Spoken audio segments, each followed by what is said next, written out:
I was stuck with small shoulders for years, but once I figured out what actually gives shoulders that 3D look, that's when they finally blew up. In this video, I'm gonna show you what I do.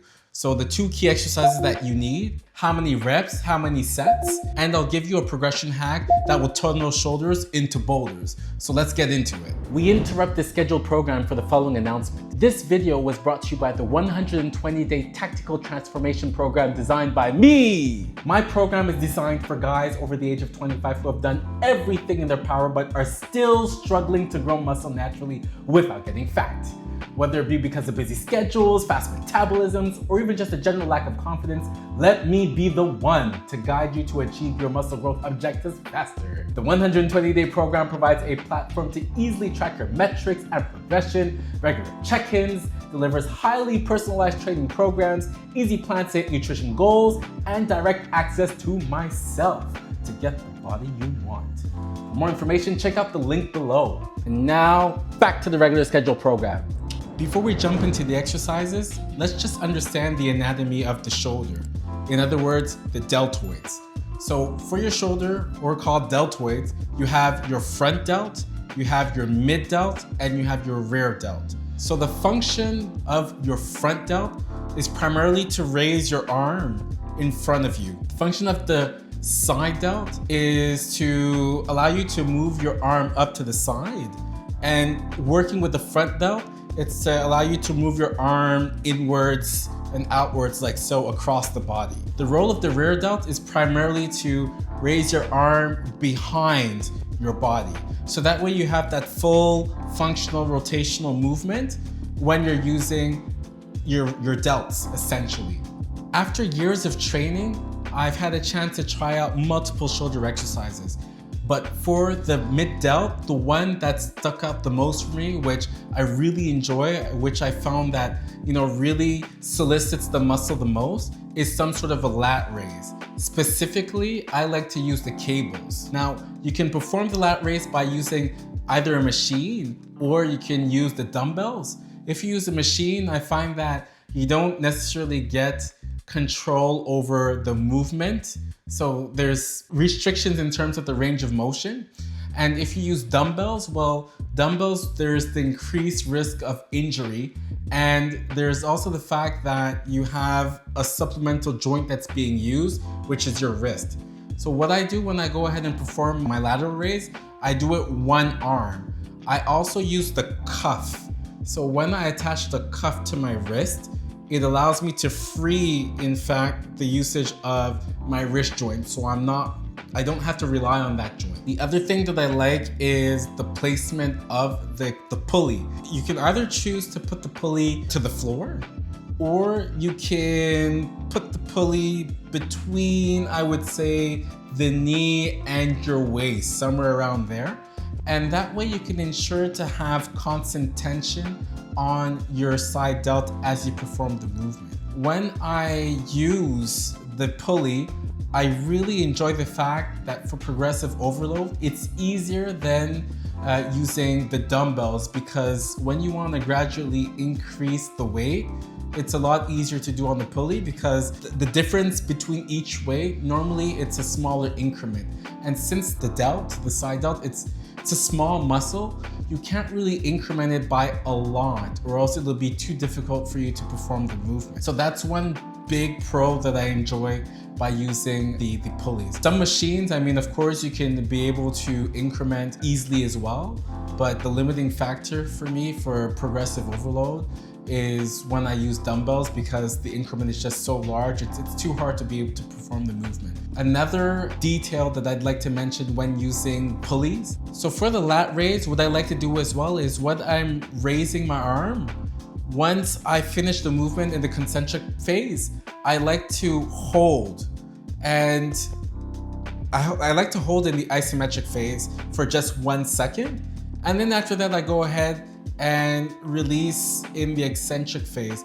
But I don't go ahead and rest my elbow onto my body to rest. I really just keep slight distance between my torso and my elbow to keep the tension on the muscle. And that's when I go ahead and perform the exercise again. So I ensure to really, maintain proper form, keep the body straight. And if I need to, well, I'm going to use my other arm to maintain stability on the actual machine. So that's how I perform my lateral raise. Now, I'm not saying there's anything wrong, like I said, with using the dumbbells. I've used dumbbells for years, and I've also used the machines as well for years. But I'm just saying, for me, range of motion, like the ease of the range, the ease of the increments when I'm increasing the weights, and the fact that the cuff is just so easy to put on with the pulleys, and the pulleys it's really adjustable. I can really get a comfortable position where I can really solicit the mid delt with relative ease. The second exercise I really like for the rear delt this time is the reverse pec deck. The reason being is that I love it when there is some sort of a counterweight that could allow you to relax the rest of your body and really target that muscle. So the fact that the reverse pec deck, you have the backrest where you're going to be resting your chest, it allows for your movement to occur because you're seated, and as you're seated, you're not really using your muscles on your body to maintain stability. You're actually just relying on your back muscles as well as relying on your shoulder muscles, so specifically the rear delt. So what I do is I make sure to set up the bench in a way that my arms, they're actually parallel to my rear delt. And as I'm performing the movement, I go ahead and hold, like I said, I squeeze once I finish the concentric part of the movement, similar to what I was doing with the side lat raises.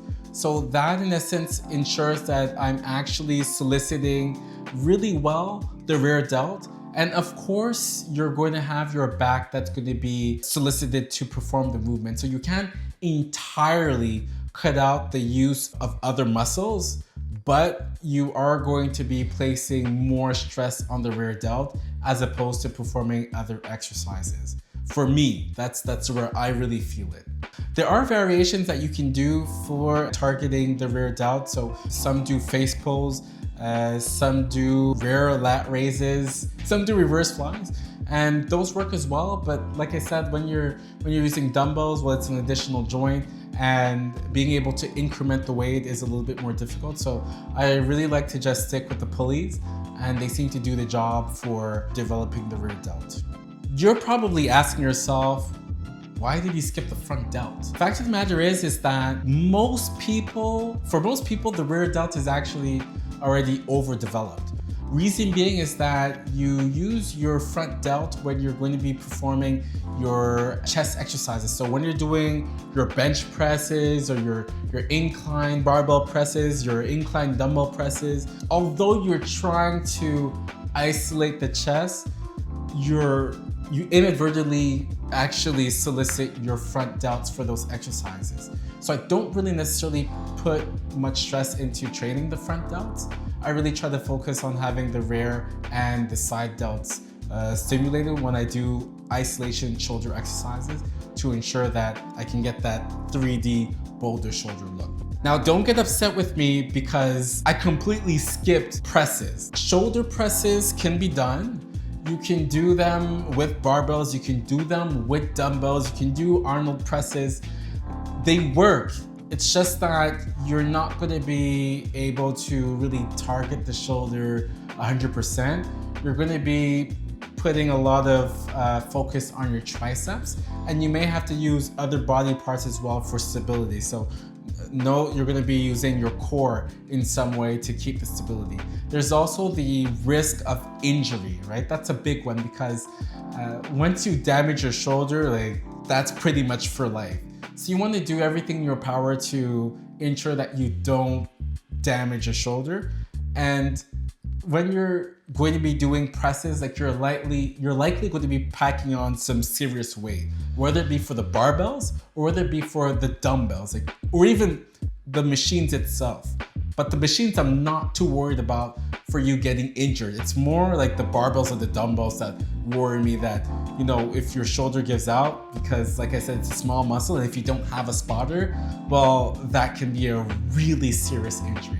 And it's very common for people to injure their shoulders. So that's why, like, when I want to really target the shoulder and I want to solicit that muscle as well, the safest bet, in my opinion, is using the actual pulleys.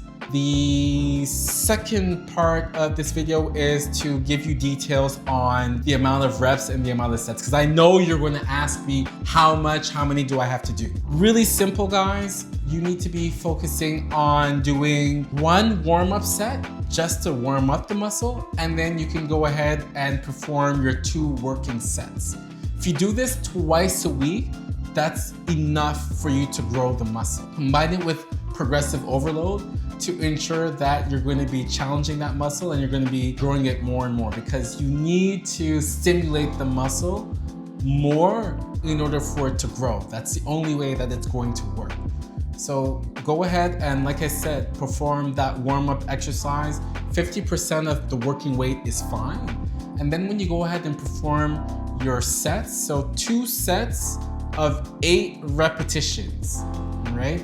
Once you reach that 9th rep and you still have reps in reserve, well, that means that you need to increase your weight. It's too easy for you. So don't be afraid, especially if you're using pulleys to pack on the weight.